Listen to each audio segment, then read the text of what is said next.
Hello, so today I'm going to show you my frequency separation with one of my cosplay photos. This one is my Eowyn cosplay that I took photos of at home. So you can see it's like my, my umbrella is on there. My backdrop is just a piece of fabric over my black pop-up backdrop and the black blinds and everything, so there's going to be quite a bunch of stuff to edit out. So I'm gonna start with that. Oh, you can actually see my beauty dish as well. Okay, I think that looks fine. So then what I do is I take the lasso tool, I right click, duplicate layer, and I call it LF for low frequency, and then I do the same thing, duplicate layer, and I call it HF for high frequency. Okay, then I go to the low frequency layer, I go to filter, blur, Gaussian blur. You can also use there's another one that I've used before, but anyway, I just go Gaussian blur. Then you look there, and you want to still be able to see what's going on in the photo, like the eyes and mouth and everything, so that looks fine to me. And here's the kitty cat. He's 9 weeks old now, and he is about double the size he was when we got him. Anyway, so that's fine. You say okay. Then you go to the high frequency layer, edit, no, image, apply image. Then it's going to be on merged, so you select low frequency layer, you select add, then scale is 2, then you say invert. Okay, then you see it looks like an embossing, like all the detail. Then you go to, you stay on high frequency, you go there to the blending mode, you say linear light, and then I usually go between 50 and 60. This one I'll go a bit higher actually, because you need to, okay, this one I'm going a lot higher, but yeah, you just need to check the amount of detail you have on the screen, because the lower you go, the less detail it will have. I go more. Yeah, so I usually don't go this high, but it depends on the photo and how the focus is. Okay, so then I'm just gonna save this before anything happens. Then what I usually do is I look for a place where the color is kind of uniform. Sometimes I'll even take from the background, like here I go to the healing brush tool, so then I just go, let's see, that looks pretty uniform, alt, okay, then go, and you can go to all these little spots and stuff,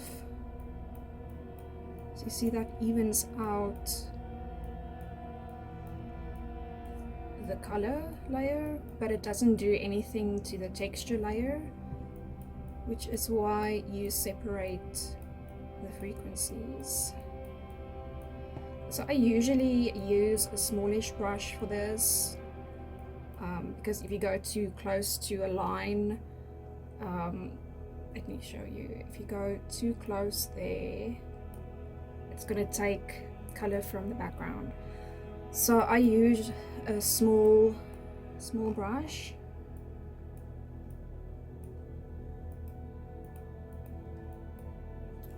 And of course you can just undo. If you make a mistake, you can just undo it quickly. So some of these blemishes will be on the texture layer as well. But I'm just gonna go over the color layer, fix all that. That little redishness there. Yeah, I'm gonna have to fix that a different way. My lips are really dry. This was in winter. So my lips are really dry, but I can fix that as well with the texture layer. And then, let's see, I've got some creases on the dress. This is a really nice material I got for this dress. You see it has that like natural woven in kind of texture, which is great. You can't iron it because then it's gonna destroy that texture, which I like. So my mom gave me a garment steamer to steam it with, and it works like magic. You just take the steam and there you go, and it has this, it leaves the texture. That's not woven in, I'm not sure. I think it's like a permanent press kind of thing. But anyway, there are some creases here that I just want to fix, and you do this exactly the same as you would do for skin editing. And as you can see, the creases aren't disappearing completely because they're on the texture layer as well. So you'll need to go to the texture layer and fix it there as well. The ones that aren't so deep is like easy to fix, but these like deep hard creases are a bit more difficult because they're on both layers.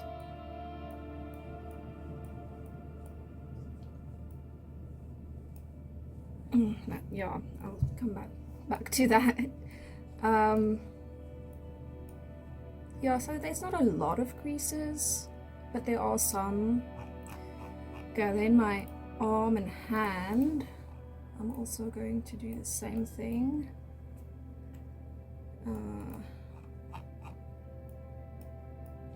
Arms tend to be kind of splotchy in photos. I think it's because I'm pale, on the pale side, so you see all the like different colors, all the different like pigments and stuff and veins, and especially on my upper arms it was like you can see the veins and stuff, and I usually edit that out just to make it look more uniform. Yeah, there, that was my medical alert that like made a mark on my skin. I usually actually forget to take it off for photos, so I've often had to edit it out, or just if I can't edit it out, I just need to just leave it in. And yeah, okay, so I want to edit the background as well. Just gonna take a bigger brush and a bigger sample, because like I said, it's just a piece of fabric hanging over my black pop-up backdrop, because I didn't want to use a solid black. Well, usually I don't use the solid black backdrop just as it is. I usually use this gray one because I feel like it it goes with everything, mostly goes with most things. And also, if you want to, you can color grade it so it looks like it's a different color. You know, you can take out the bluishness a bit, or you can add some color to it if you want to. So it's pretty cool. It's just almost impossible to hang it up without it making any creases. This is actually one of the best hangs I've done with it. And of course, you know, it can move while you shoot if you accidentally touch it or something. It's really dark here, but I still want to try and just, you know, make it uncreased. What actually happened here was that my flash on the right, the batteries died, and I didn't notice because I'm looking, mostly when I take self-portraits, I'm looking at my pose, and you know, whether it's in focus and my face. So I'm looking more at how I'm standing and what I'm doing than I look at is the flash firing. Like, I would have noticed if both of them didn't fire, that would be pretty obvious. But I somehow I missed it. But I still like the end result. I still think it came out pretty nice. A bit more dramatic than I planned, but it looks nice.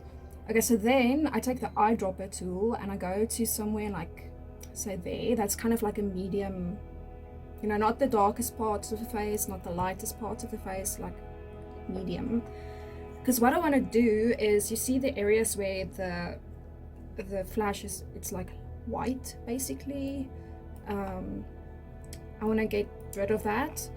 So I go to the paintbrush tool, I go darken, and then I usually go to 30%. That's like my go-to. But of course, I mean, if you use it and you see it's too dark, there it's actually perfect.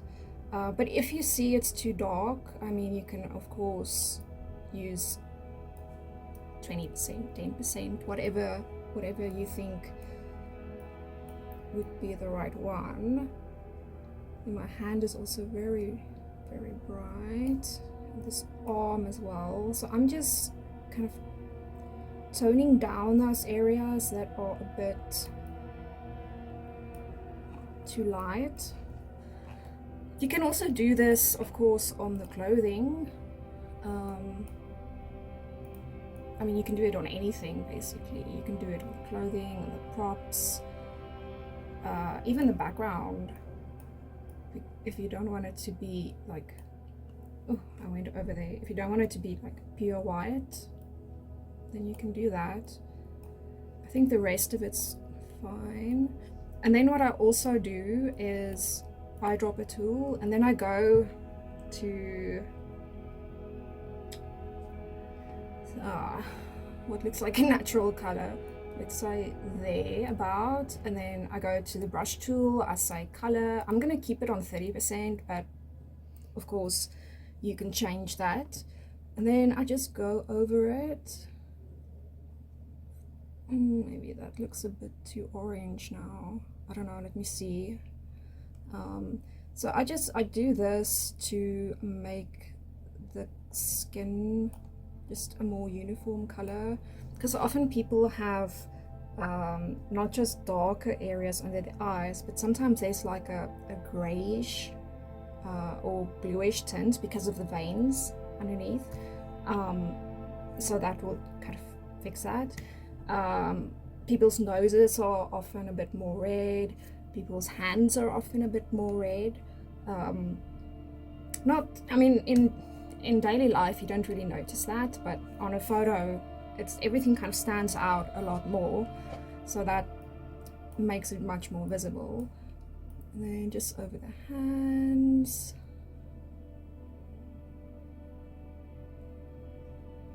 See, it just makes it a bit more equal color. Actually, yeah. Don't do what I just did, because you're gonna have a line where the brush meets. So I'm gonna take a bigger one, bigger brush size, and then do that. And I think I can get away with doing that. Yeah, and if you go over like here, I can just do that. I drop from the garment, and then you can just like do that. Oops. So it's not a big deal if you go over. Here you can also do it with the background. See there, I did go over a little bit, so I can just easily fix that. Okay. I think I missed some. Yeah. Okay, so I'm gonna go back to the healing brush tool and then just make it a bit smaller, and then just kind of smooth that, because this dress has a zip in the back and I'm not very good with putting in zips. It's not one of my strong points when it comes to sewing, so the zip looks kind of bad. So that's why it's pulling like that. It's the zip. I'll probably try and redo the zip, replace the zip at some point. I haven't got into that yet, but yeah, it looks bad.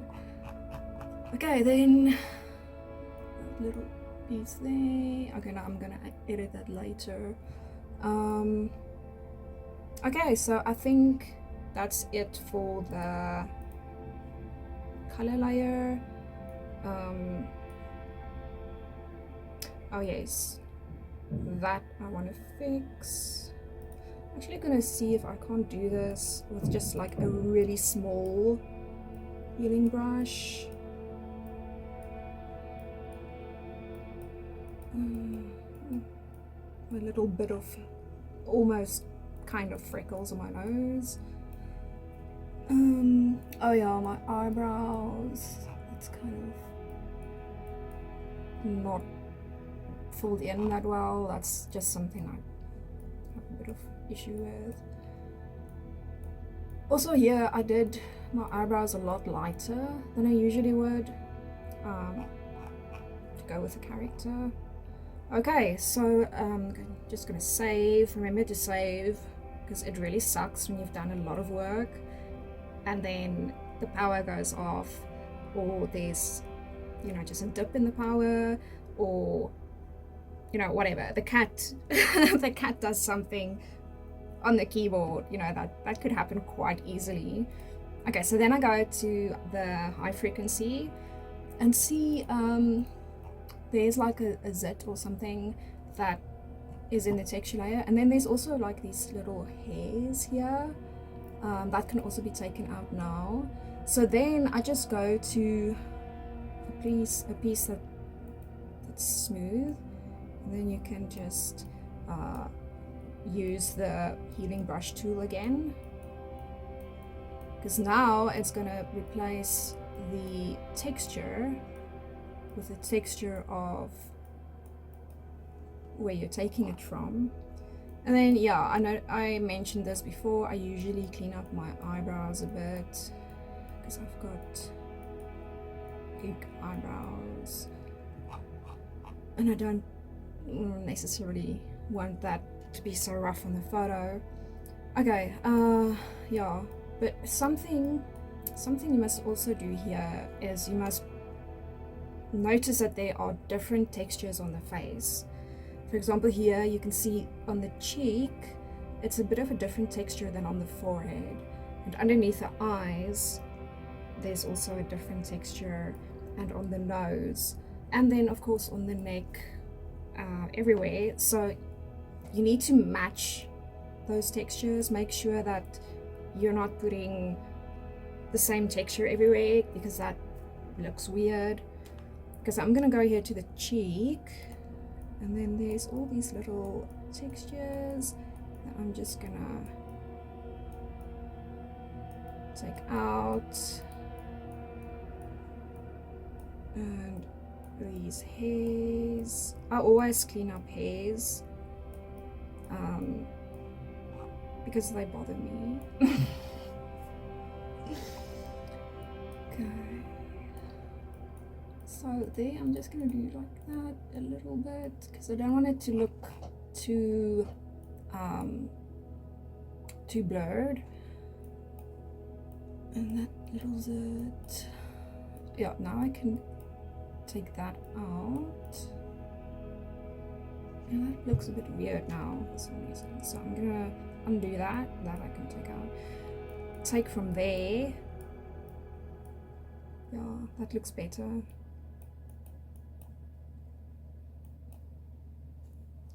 Then the lips I'm gonna take from there, and then I can take out that like dry winter lips, because I don't want that in the photo. You can also take out like these neck folds, but I'm not going to, because I'm literally looking over my shoulder, so it's pretty normal to have them then. But if I'm not doing that, then I might take them out. I'm gonna take out the hair, so I'm taking texture from there, and then I'm just gonna do that. And then I could go back to the color layer just to take it. Okay, there I did take out a bit, but that's because because of the hair. So you can always go back to the color layer now after this and just fix the color again. So I'm gonna do that. So low frequency, I'm gonna take from there. Okay, because I've got the high frequency blending so high, because otherwise it looked like my eyes weren't in focus enough. Because of that, it's not going to be as smooth. Like the skin is not going to be as smooth as the Bulbasaur one I did. I'm going to go with the color on the lips again.